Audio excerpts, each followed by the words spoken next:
그리스 신화 오늘은 카드모스 집안의 저주. 오늘의 주인공은 오이디푸스의 이야기가 되겠습니다. 지금 이 영상을 보시고 계시면은 아마 2편이 되실 거예요. 앞부분도 보고 오셨나요? 못 보셨으면은 앞에 오이디푸스 이야기 1편을 보고 보시면 되겠습니다. 자, 사진. 네, 오이디푸스 스핑크스를 죽였어. 테베의 왕이 됐습니다. 오이디푸스가 아주 한순간에 인생 역전을 해버렸죠. 배낭여행 하던 애가 한순간에 왕이 돼버렸어요. 그리고 두 딸과 두 아들까지 낳습니다. 그리고 이 오이디푸스가 좀 똑똑하기도 했나봐요. 나라를 잘 다스렸대요. 그래서 백성들에게 아주 높은 지지율 받고 있었다고 합니다. 자, 그런데 그렇게 평화로웠던 테베가 몇 년이 지나자 갑자기 이 나라에 역병이 돌기 시작하는 것이었어요. 그리고 가뭄도 찾아왔죠. 농작물이 막 말라 죽는 거예요. 먹을 게 부족하니까 어때? 병도 낫지 않아. 그러다 보니 사람들이 애를 낳지 않았고요. 동물도 태어나지 않았습니다. 안 그래도 흉작인데 소가 태어나지 않으니까 농사를 못 짓는 거예요. 이대로 가다가는 테베가 망할 지경이 됐습니다. 큰일 났죠. 그러자 이 왕이 된 오이디푸스가 왕비의 동생을 시킵니다. 왕비의 처제! 나라가 좀 이렇게 좀 안 좋으니까 상태가 처제가 가서 좀 점 좀 보고 오면 어때? 저기 유명한 점쟁이가 하나 있다고 하는데 좀 갔다 와주면 안 되겠어? 라는 말을 딱 합니다. 그래서 이 처제가 간 그 점집이 바로 그때 또 갔던 그 델포이 신전이었던 거예요. 오이디푸스의 그 아빠를 죽일 것이다. 그 예언이 있었던 곳이잖아. 여기서 결국 이 처제가 오이디푸스가 전 왕인 라이오스를 살해했다라는 말을 듣게 된 겁니다. 이 얘기를 왕비에게 전해줬고요. 이제 출생의 비밀을 사람들이 알게 된 겁니다. 오이디푸스만 아직 모르고 있는 상황인 거예요. 사실 오이디푸스도 그동안 자기 친부모가 누군지를 알기 위해서 많은 예언자들을 찾아다니고 있었어요. 그 중에 가장 용하다고 하는 테이레시아스가 있습니다. 테이레시아스. 이 사람은 원래 평범한 인간이었어요. 근데 우연히 이렇게 지나가다가 아테나가 목욕하는 걸 훔쳐보게 됩니다. 남자인 거지. 그래서 이걸 또 아테나가 알게 됐어. 화가 난 아테나가 이 테이레시아스를 장님으로 만들어요. 근데 나중에 좀 생각해보니까 내가 너무했나 싶은 마음에 찾아가가지고 아테나가 예언 능력을 줍니다. 그리고 남들보다 좀 오래 살았다 그래요. 남들보다 한 7배인가 그렇게 오래 살았다고 합니다. 그런 능력이 있으면 차라리 눈을 뜨게 해주는 게 좋지 않냐? 좀 웃긴데? 그래서 이제 오이디푸스가 이 테이레시아스를 찾아가서 친부모가 누군지 좀 알려달라라는 질문을 합니다. 그러자 테이레시아스가 하는 말이 자네는 진실을 알게 되면 상처 입을 걸세. 말하지 않겠네. 거부하는 거예요. 그러니까 오이디푸스가 칼을 꺼냈어. 너 안 말하면 죽인다. 뭐가지 따마 이러면서 얘기하라고 계속 매달리니까 어쩔 수 없이 진실을 얘기해줘요. 네가 그때 그 전차 타던 그 노인 죽인 노인이 테베의 왕이고 임마. 너희 친아버지야 임마 자식아. 그리고 지금 네가 데리고 사는 그 왕비는 너 아버지 부인 네 엄마야 임마. 이러면서 솔직하게 얘기를 해준 겁니다. 자, 우리가 만약에 오이디푸스야 실제로 이런 얘기를 들었다고 치자. 그럼 사람이 어떻게 될 것 같아요? 멘탈이 나갈 거 아니야. 멘붕, 그죠? 아주 이게 정상이에요. 멘탈이 나가는 게. 오이디푸스도 그랬어요. 그래서 충격을 받고 현실을 부정하기 시작해요. 나는 못 믿겠다고. 이 거짓말이다. 오이디푸스도 이랬다고 합니다. 그래서 현실을 부정하기 시작해요. 그러다 부정을 하다 보니까 정신병이 좀 온 거야. 망상까지 오기 시작했어. 테이레시아스가 나중에는 이 테이레시아스가 그 왕비의 그 동생 있죠? 그 처제 점을 봤다고 했잖아 아까. 그 여동생과 이 테이레시아스가 합작해서 이 자기를 왕자리를 빼앗기 위해 음모를 꾸미고 있는 것이다 라고 망상을 하기 시작한 거예요. 여기서 이 오이디푸스와 그 왕비 여동생의 이름이 크레온이라고 합니다. 이름 짧죠? 3글자. 좋죠? 크레온이라고 합니다. 이 둘이 사이가 나빠졌어요. 수시로 말다툼을 막 하기 시작합니다. 맨날 싸워. 처제 내 자리 탐내 지금? 여기 뺏고 싶은 거야? 막 이러면서 막 그때마다 막 싸운 거예요. 그때마다 이제 부인이 또 나타납니다. 왕비의 이름은 이오카스테라고 하거든요. 엄마죠 사실은 오이디푸스의. 결국 이제 진실을 말하게 됩니다. 사실은 내가 네 엄마고 그때 전차를 타는 네가 죽였다는 노인이 친아빠다. 엄마는 사실을 알고 있으면서도 어쩔 도리가 없었던 건지 뭐 뭔지 모르겠는데 그냥 참고 살았나? 뭐 그래요. 그래서 뭔지 잘 모르겠는데 더 문제는 어쨌든 이 오이디푸스가 얘기를 직접 듣게 됐잖아요. 진실을 들었잖아요. 근데도 오이디푸스가 안 믿는 거야.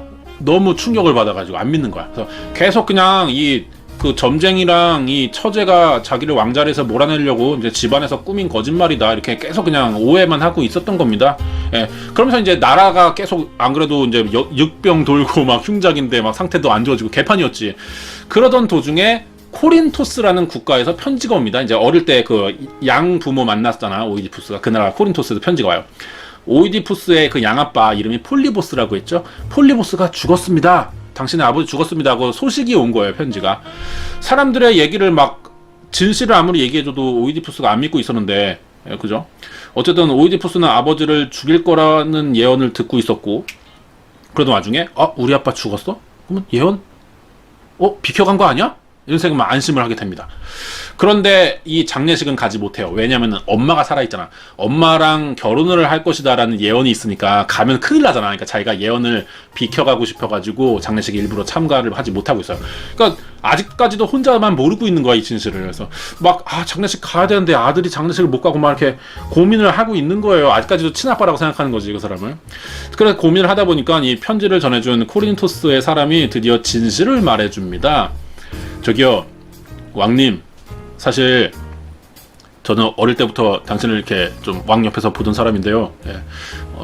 코린토스의 그 부부의 양아들이에요, 님은요. 예. 그리고 어릴 때 버려진 것을 주워왔습니다. 그래서 키운 거예요. 이렇게 얘기를 해줬어요. 그러자 결국 오이디푸스는 이 얘기가 진짜인지 슬슬 이제 좀 믿기 시작한 거예요. 그래서 이게 정말인가? 거짓말 아니야? 아니었어? 진짠가? 싶은 거죠. 그래서 그러면은 이게 정말 사실인지 증인이 있는지를 찾기 시작했어요. 오이디푸스가 그 예언자 테이레시아스의 말과 부인이 된 이오카테스의 말, 그리고 이 코린토스에서 온 그 편지를 갖고 온 사람의 이야기까지 들어볼 때 자신의 저주받은 그 신탁이 이미 실현된 것이지 않나? 라고도 생각을 해봤지만 아무리 생각해봐도 너무 말도 안 되잖아. 아빠를 죽이고 어떻게 엄마랑 결혼을 하냐. 아무리 생각해봐도 이건 믿을 수가 없는 이야기인 거예요. 자, 그래서 이제 결국 어릴 때 그 버려진 자기를 발견했다라고 하는 그 양치기를 찾기 시작했어요. 찾았지. 근데 알고 보니까 이 양치기가 거의 이건 운명의 장난이야. 예전에 그 오이디푸스가 그 전차 타던 그 라이오스 국왕을 죽일 때 그때 무리 중에 한 명이 딱 살아서 겨우 도망쳤다고 했잖아요.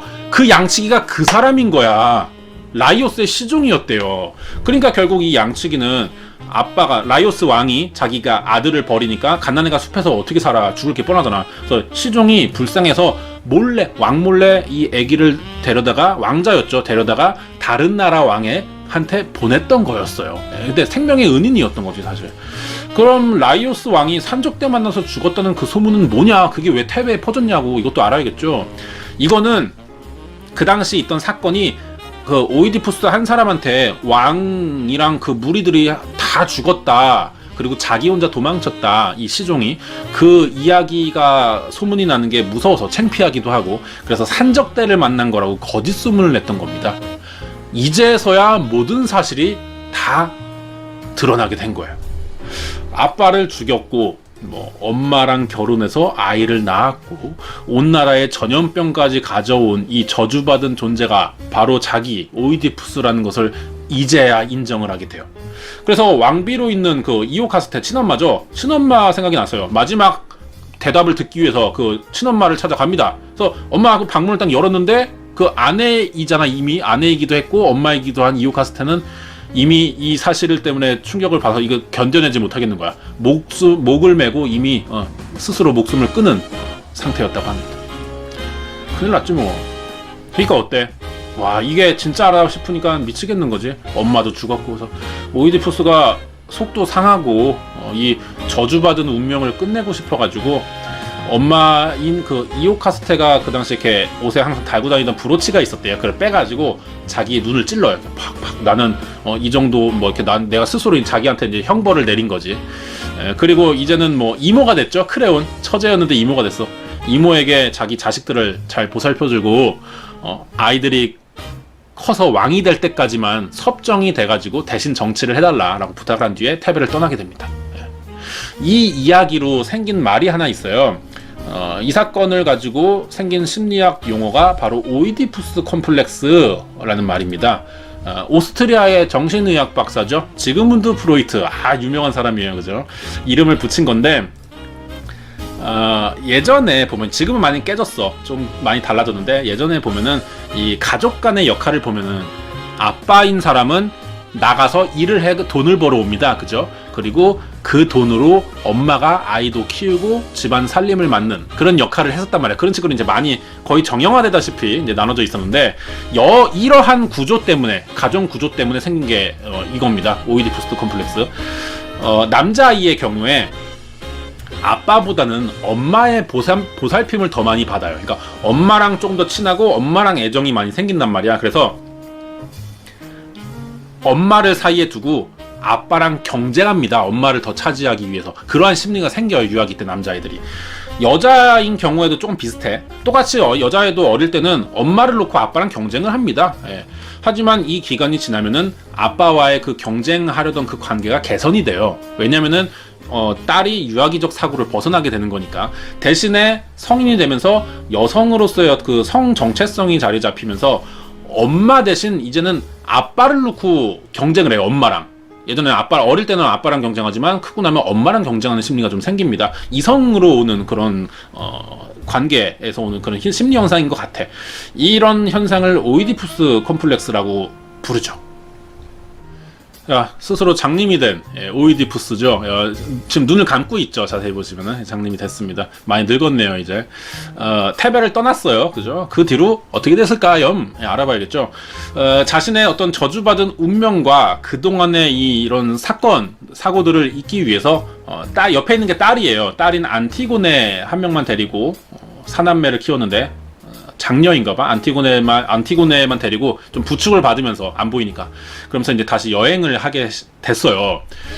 이 이야기가, 이 오이디푸스의 저주 이야기가 이미 다른 나라도 다 퍼진 상태였습니다. 그 당시에. 그래서 오이디푸스가 뭐 다른 나라를 들려서 이제 여행을 하잖아. 가는 곳마다 마을 사람들이 이 오이디푸스 보고 막 가족 죽이고 뭐 엄마랑 결혼한 놈이다 막 수군거리다가도, 그 저주를 받아서 그런 건데 어떻게 그 신의 저주를 어떻게 벗어나, 뭐 이러면서 또 딱하게 보기도 하고, 뭐 환영도 못 받고 뭐 욕도 못 먹는 애매모호한 상황이 돼버린 거예요.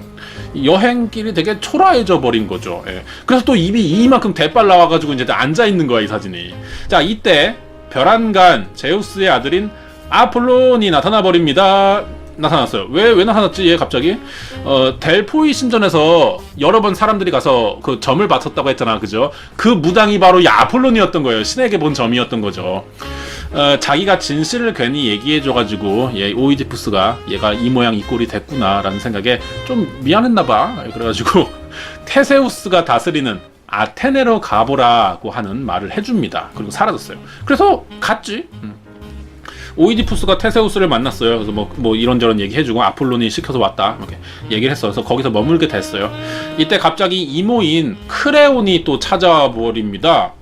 크레온이 찾아와 버려요. 그래서 왜 오셨어요? 이렇게 막 얘기를 하는데, 이유인 즉슨 오이디푸스가 맡겼던 그 두 아들이 성인이 되면서 왕자리를 놓고 막 싸우기 시작했던 거예요. 그래서 테베로 다시 돌아와서 이 일을 좀 해결했으면 좋겠다. 그러면서 이왕 해결해주는 김에 이모가 좀 밀고 있는 너의 둘째 아들의 좀 편이 돼줬으면 좋겠어. 막 이런 얘기를 딱 하는 거야. 얼마나 여우 같아. 오이디푸스가 어이가 없지, 이 얘기를 들으니까. 아니, 자기는 모든 걸 다 내려놓고 테베를 이제 왕자리도 물러나고 나라를 이제 빠져나왔는데, 자식놈들은 싸움질이나 하고 있고, 그 와중에 그 틈에서 이제 어떻게 한 자리를 차지해 보려고 하는 이 이모 크레온을 보고 나서는 화딱지가 막 나버린 거예요. 그래서 저주를 내려요. 이번에는 오이디푸스가 직접 저주를 내려요.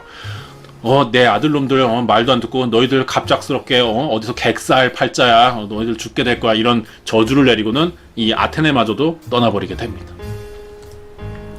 그리고는 뭐 자신의 저주를 끝내 풀어야 되잖아. 자기도 저주를 받았으니까. 이 저주 예언을 풀기 위해서 복수의 여신이라고 하는 에리니에스라고 합니다. 그 트로이 전쟁의 시작이죠. 불화의 여신 에리스랑 달라요. 이름이 비슷하죠. 복수의 여신 에리니에스, 이 신전으로 들어가요. 그래서 두 번 다시 사람들 앞에 나서지 않았다고 합니다. 그 이후에 오이디푸스 이야기가 없어요. 그래서 딱 끊겨요. 그 뒤에 이야기를 모르니까. 뭐 여기서 죽을 때까지 살았다라고 하는 이야기도 있고요. 뭐 신전의 비밀 통로를 발견해서 그 밑으로 내려갔다, 뭐 지하 세계로 내려가서 살았다라는 소문도 있는데 뭐 아무도 사실을 정확하게 알고 있는 사람은 없어요. 그냥 이 상태로 오이디푸스의 이야기가 전설처럼 딱 끝나버리게 됩니다. 오늘 카드모스 집안의 저주였죠. 오이디푸스 이야기가 여기까지가 되겠습니다.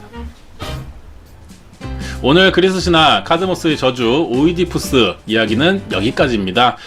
오이디푸스가 이렇게 얘기를 좀 들어보니까 좀 불쌍하다 많이, 그죠? 불쌍하네요. 자기 잘못이 뭐가 있어. 다 앞에 그 카드모스 잘못 때문에 이렇게 내려오게 된 거였단 말이에요. 그래서 좀 안타까운 이야기인 것 같아요. 이게 아마 좀 비극으로 남아있어가지고 뭐 연극이나 뭐 이렇게 남아있다고 들었어요. 뭐 오늘 얘기가 사실 알아보니까 뭐 거의 영화지 않아 진짜. 뭐 막장이기도 하지만 어떻게 이런 기막힌 말도 안 되는 우연과 함께 말도 안 되는 이야기잖아, 그죠? 영화로 만들어도 될 것 같은 정도였던 것 같아요. 여태 그리스 신화 준비하면서 준비했던 이야기 중에 제일 스펙타클했고 재밌지 않나 라는 생각이 좀 듭니다, 그죠? 그리스 신화 알아보면은 알아보다 보면은 그런 생각이 들어요. 옛날 사람들이 이야기 진짜 잘 만든다, 독하게 잘 만든다 라는 생각이 좀 많이 듭니다, 그죠? 재미있으셨어요? 오늘 얘기 여기까지고요. 다음 주에 또 재밌는 그리스 신화 이야기 준비하도록 하겠습니다. 여러분이 유튜브에서 오늘 내용의 편집본을 또 확인하실 수가 있고요. 지난 방송도 찾아보시면 다 채널에 정리되어 있습니다. 좋아요와 구독 한 번씩 눌러주시면서 마치도록 하겠습니다. 썸네일이 또 재밌다는 얘기가 많습니다. 썸네일 보러 오게 된다는 그리스 신화 시즌2는 매주 토요일 밤 10시에 진행하고 있습니다. 오늘 여기까지예요. 다음 주에 만나요. 안녕.